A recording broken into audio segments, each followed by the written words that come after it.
उच्च माध्यमिक आदर्श विद्या मंदिर मालवीय नगर। आज दिनांक 4/9/2020 कक्षा 12 विषय व्यवसाय करते हैं। प्रकरण है अभिप्रेरणा की आवश्यकता क्या है। अब इसमें देखिए अभिप्रेरणा की आवश्यकता या महत्व। तो हमारे को अभिप्रेरणा की आवश्यकता क्यों हुई? अभिप्रेरणा के माध्यम से मनुष्य को सक्रिय एवं गतिशील बनाए रखा जा सकता है। यदि मानवीय संसाधन अभिप्रेरित होकर कार्य करने हेतु तत्पर हो जाए तो उत्पादन के अन्य साधनों का सर्वोत्तम प्रयोग और संगठन के लक्ष्य की प्राप्ति भी आसानी से संभव हो जाती है। इसलिए उपक्रम के प्रत्येक कर्मचारी को अभिप्रेरित करना नितांत आवश्यक है। अब देखिए हमने पहले भी बताए थे संसाधन, ये जो हमारे पास 6 संसाधन है, man, money, material, machine, method और मार्केट। यहाँ 5 निर्जीव संसाधन और 1 सजीव संसाधन। तो हम यदि इस संसाधन का मोटिवेशन करेंगे, इसको विप्रेरित करेंगे, तो ये जितने निर्जीव संसाधन है इनका उचित उपयोग होगा और हमारे लक्ष्य को हम प्राप्त कर सकते हैं।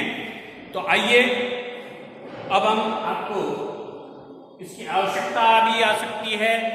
आवश्यकता को ही हम महत्व कहते हैं। अभिप्रेरणा का महत्व विस्तार पूर्वक अध्ययन करने से पहले हमें ये बात भी समझ लेनी चाहिए कि मानवीय व्यवहार का अध्ययन सदैव से ही जटिल और चुनौतीपूर्ण और रहस्यमय रहा है। अभिप्रेरणा के माध्यम से कर्मचारियों के इस चुनौतीपूर्ण व्यवहार तथा इनकी इच्छाओं, भावनाओं, संवेगों, आवश्यकताओं को, महत्वाकांक्षाओं, प्रेरणाओं आदि को हम समझकर उनके व्यवहार को हमारी संस्था के अनुकूल बनाया जा सकता है। कर्मचारियों में संस्था के प्रति अपनत्व, निष्ठा, इस भावना का विकास किया जा सकता है। तो अब हम इसमें 11 महत्व के पॉइंट हैं, जो बिंदु हैं, ये 11 हैं। आज की इस वीडियो में हम ये 6 बिंदु इनका वर्णन सीखेंगे। तो पहला बिंदु है निर्धारित लक्ष्यों की प्राप्ति में सहायक। देखिए कोई भी संस्था होती है वो एक उसके संस्था के निर्धारित लक्ष्य होते हैं कि उस संस्था को कौन से लक्ष्य प्राप्त करने हैं। तो देखिए किसी भी संस्था में निर्धारित लक्ष्य उद्देश्यों को प्राप्त करने हेतु अभिप्रेरणा बहुत आवश्यक है। कैसे? अभिप्रेरणा से कर्मचारियों को उनके जो काम करने के तरीके हैं उनमें प्रेरित किया जा सकता है, जिससे वो काम करेंगे तो संस्था अपने लक्ष्य को प्राप्त कर सकती है। संस्था के पास प्रचुर मात्रा में अन्य संसाधन, लेकिन संसाधनों की उपलब्धता होने के बाद भी अभिप्रेरणा के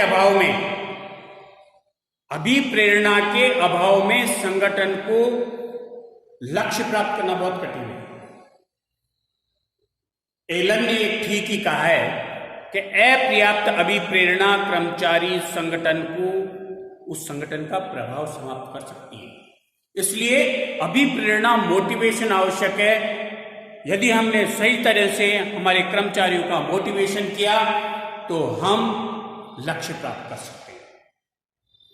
कार्य संतुष्टि में अभिवृद्धि, पॉइंट नंबर 2 देखिए। पॉइंट नंबर 2 है कार्य संतुष्टि में अभिवृद्धि। यहां पर हम अभिप्रेरणा के द्वारा कर्मचारियों को द्वारा किए जाने वाले कार्य के प्रति उनकी रुचि पैदा करके उस कार्य की महत्ता, उपादेयता और विश्लेषण करके और कर्मचारियों की संतुष्टि बढ़ाई जा सकती है। यदि कर्मचारियों की कार्य के प्रति जागृत जो रुचि है वो जागृत नहीं की जाएगी तो वह कार्य के प्रति उत्साहित नहीं रहेगा। यही नहीं, एक कर्मचारी अपने लाभों की तुलना अन्य व्यक्तियों के प्राप्त लाभों से करता है, इसलिए तुलनात्मक दृष्टि से भी उसे ज्यादा लाभ मिलते हैं तो वह कार्य के प्रति संतुष्ट महसूस करता है। और अभिप्रेरणा के द्वारा ही हम कर्मचारियों की इस आवश्यकता को पूरा किया जा सकता है। पॉइंट नंबर 3 है संसाधनों का सदुपयोग। जो अभी आपको बताया है हमने, कि संस्था में मानवीय संसाधन कुशलतम उपयोग हेतु कर्मचारियों को अभिप्रेरित किया जाना आवश्यक है। एक कुशल कर्मचारी यदि अभिप्रेरित नहीं किया जाता है तो उसकी कार्य क्षमता एक अकुशल कर्मचारी के समान हो जाएगी। और अभिप्रेरणा से हम कर्मचारी की योग्यता का विकास करके और संस्था के हित में उसका सदुपयोग किया जा सकता है। मनोबल में वृद्धि। मनोबल कार्य करने की इच्छा का नाम है। अभिप्रेरणा कर्मचारी की आवश्यकताओं की पूर्ति होती है और उसके मानसिक संतुष्टि प्राप्त होती है, और मानसिक संतुष्टि के परिणाम कर्मचारी का व्यवहार, उसकी प्रवृत्तियां संस्था के अनुकूल बनती है। अच्छे श्रम संबंधों का निर्माण। अभिप्रेरणा इस बात पर बल देती है कि श्रमिक एक मनुष्य है और उसके साथ सम्मानजनक मानवीय व्यवहार किया जाना चाहिए। अभिप्रेरणा से प्रबंधकों एवं कर्मचारियों के मध्य एक सहयोग और विश्वास पनपता है, जिससे कर्मचारी शिकायतें, नैराश्य, हताश, हड़ताल, तालाबंदी आदि कमी आती है। ऐसी अव्यवस्थाएं नहीं होती। पॉइंट नंबर 6 है कर्मचारी अनुपस्थिति एवं आवर्तन में कमी।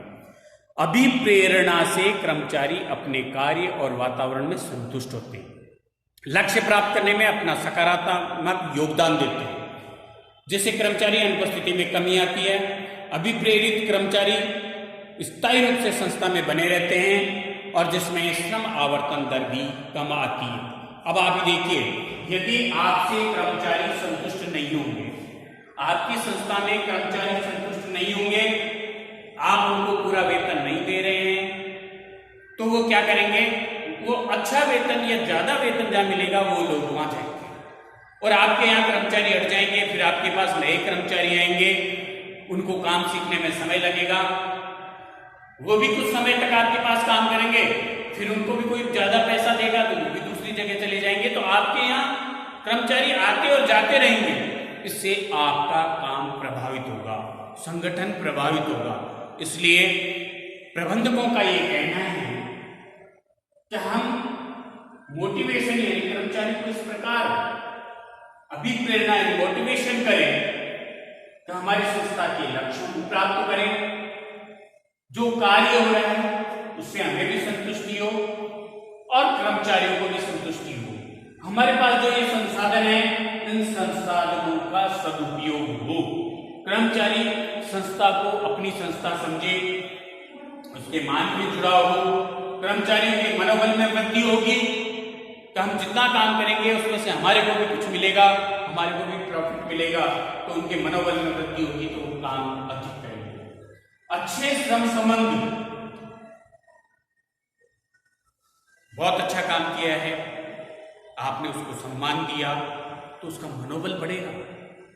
अच्छा काम करने पर उसकी पीठ थपथपानी चाहिए, शाबाश बहुत अच्छा काम किया, तो उसका मनोबल बढ़ेगा, आगे भी वो अच्छा काम करेगा और अच्छा काम करेगा, आप अच्छा वेतन देंगे, अच्छा काम करेगा तो कर्मचारी आपके यहां से छोड़ के दूसरी जगह नहीं जाएगा। इससे कार्य में भी वृद्धि होती है, मनोबल में वृद्धि होती है और कर्मचारियों का विश्वास बढ़ता है और दूसरे उस संगठन की भी क्रेडिट बढ़ती है कि इसमें जितने लोग काम करते हैं वो इस संस्था को छोड़ के नहीं जाते हैं। तो ये हमने आज की वीडियो में ये 6 इसके महत्व बताए हैं अभिप्रेरणा के, कि हम कैसे कर्मचारियों को मोटिवेशन करेंगे, तो किस प्रकार महत्व है उनका। 5 महत्व आगे की वीडियो में पढ़ेंगे।